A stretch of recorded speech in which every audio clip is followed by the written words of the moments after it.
Ibig sabihin, dyan ipaprocess yung data. Okay? Yung makukuha natin dito, ipaprocess kay students home. Yan nga pala by default class. Papakita ko na rin sa inyo. Baka iba yung magtaka. Dito sa pinakababa ito.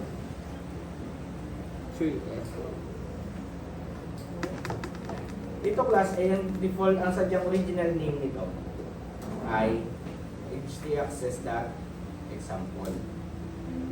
So yun yung sadyang pangalan niya. Tapos dito sa config natin, yung index page dito, meron nga nakalagay na index.php. Yan yung mga default. Ano? So ngayon class, punta tayo dito sa sign up. Papalabasin natin yan. Then students, so gagawa tayo ng students home ngayon. Students, saan yan? Students home na route. Students, ayan. Students home, gawa lang tayo ng student controller ng function. Ayan. Controller home ng function. Wala pa. Wala na tayo. Function home.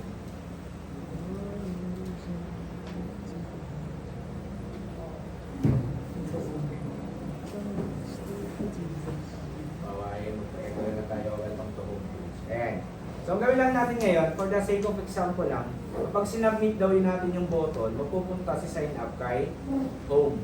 So, ngayon, palabasin din muna natin si sign up. Function, sign up.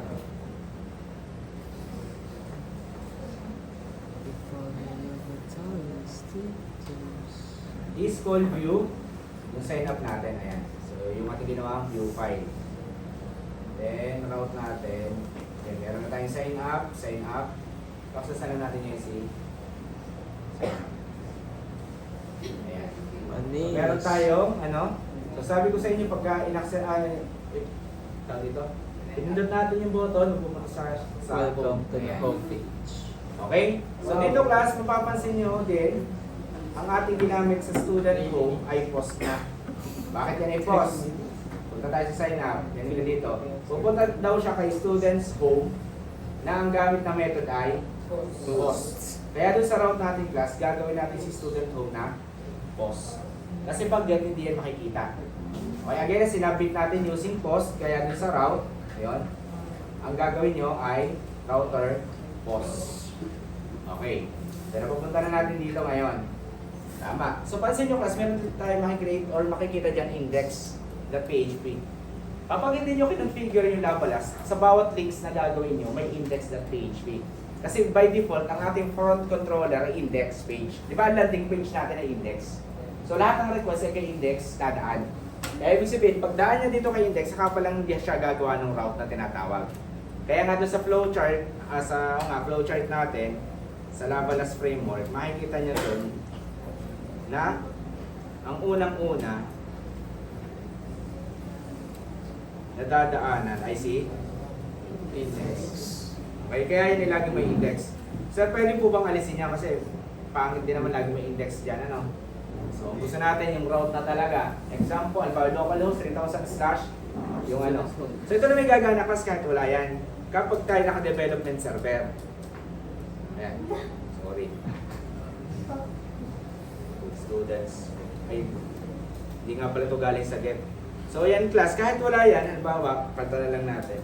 Students, yung iba na lang, gawin natin ay sign up. Gumagana pa rin naman kahit hindi siya dumaan kay index. Yun ay sa development server.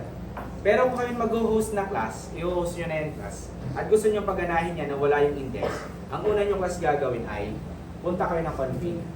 Alisin nyo to. Ibig sabihin magiging empty na yung value niya. And then punta kayo class dito sa pinakababa. Yung htaccess.example, i-rename nyo lang siya na .htaccess. Ilang yung dalawa yung gagawin. At sa tuwing mag-create kayo, for example, sign up. So pag tayo nag-submit na, at nag-create tayo ng link from galing sa site URL, hindi na siya sasama dyan. At gaganan na yan, mapa-development server or naka-online man. Okay? So ganun lang mag-alis ng index doon sa URL natin. So again, yung function itong site URL, paggawa ng links. Halimbawa ito. Okay? Pag kinilik ko daw, di ba ito yung ating tawag dito? Ito yung link natin. So para makagawa ng link na ganyan, so again, site URL din ang ginagawa dyan. Site URL, then yung pupuntahan mo na route. Again ha, ito yung pangalan ng route. For example, pag kinilik ko daw siya, pupunta kay students login. Anong gagawin ng students login? Ayan. Kay login page pupunta, or kay login controller. Dahil wala pa tayo, lagyan lang natin ang function login. Dahil wala na tayong view ng login, ikon na lang natin login page. Pindot natin ito. Nakapag-create na tayo ng mga links. Again, ang gamit natin dyan ay site URL. At kailangan yung class na i-autoload yun dun sa ating autoload.php. Yung URL para magamit. Isa pa, paano na class tayo tatawag ng mga files dito sa public folder natin. Hindi rin tayo pwede direct na tumawag dyan ng file. So, ang kailangan natin dyan ay specify naman natin si base URL.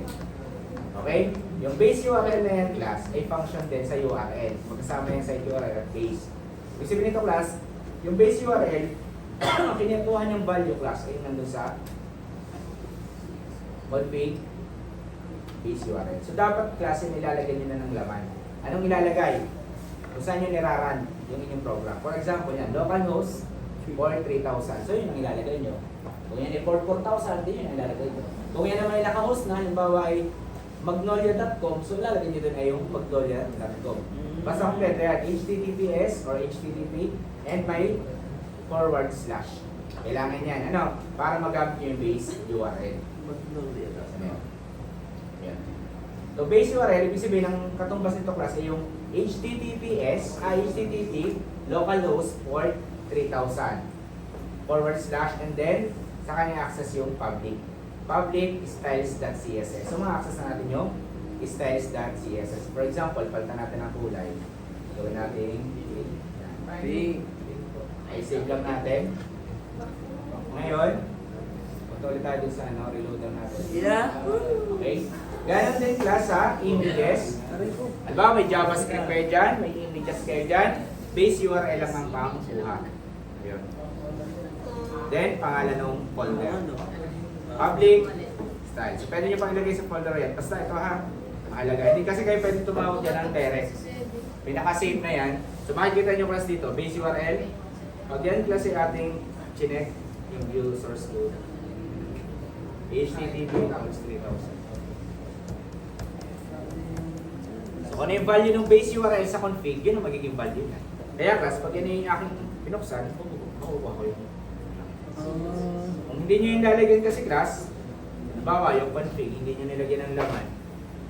Kasi hindi naman nire-require talaga lagyan ng laman. Pero ngayon, hindi nyo nang igawa ng, or lagyan na yan ng laman. Ay.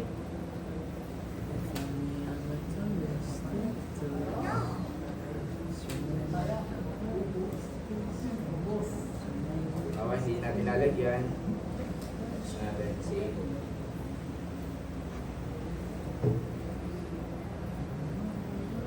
Okay.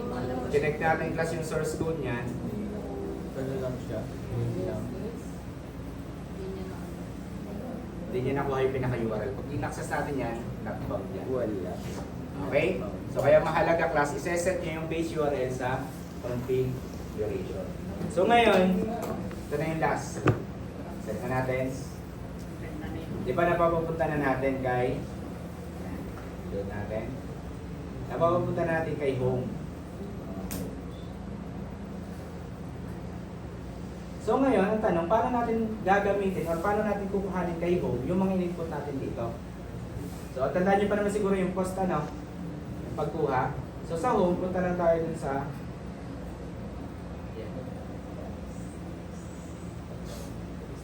so dito class, pwede tayong gumamit kasi nung dati pa rin.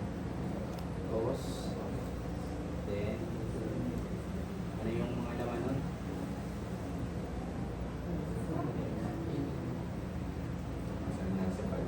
Parang yun yung name. Check natin ulit yung ating sign up. ang pangalan niya ay full name. Saan yun? Yan. Ang name, email, and password. So dito class, ilan tayo ng variable na name.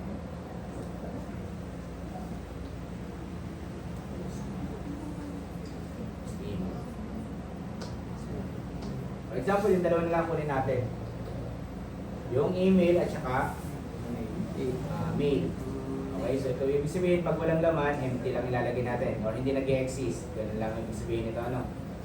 So, null equals string ang tawag dyan. Okay, so for example, echo lang natin si name.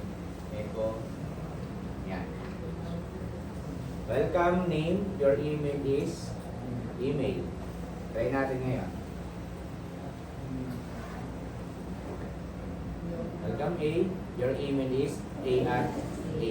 So ngayon, pwede na natin siyang i-process dito. Pwede nyo i-save. Nakukuha nyo na idea. Pwede nyo nang i-save gamit yan. So, ito ay pwede nyo gamitin. Pero kung gusto nyo save yung nakukuha nyo, pwede nyo rin gamitin class yung built-in nilarap na nilabalas. This IO boss name. Then this IO boss email. Okay, so dahil galing kay post yan, so yun ang gamitin natin. So dito kasi automatic na nag-check yan kung nag-exist siya o hindi. Hindi niya na kailangan lagyan ng null equals string. Okay? So magre-return niya ng empty kapag walang laman. Next ay i-reload lang natin siya. Try ulit natin.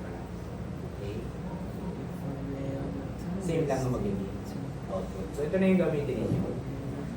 Okay. This IO, ibig sabihin ng IO ay input, output. Nandun sa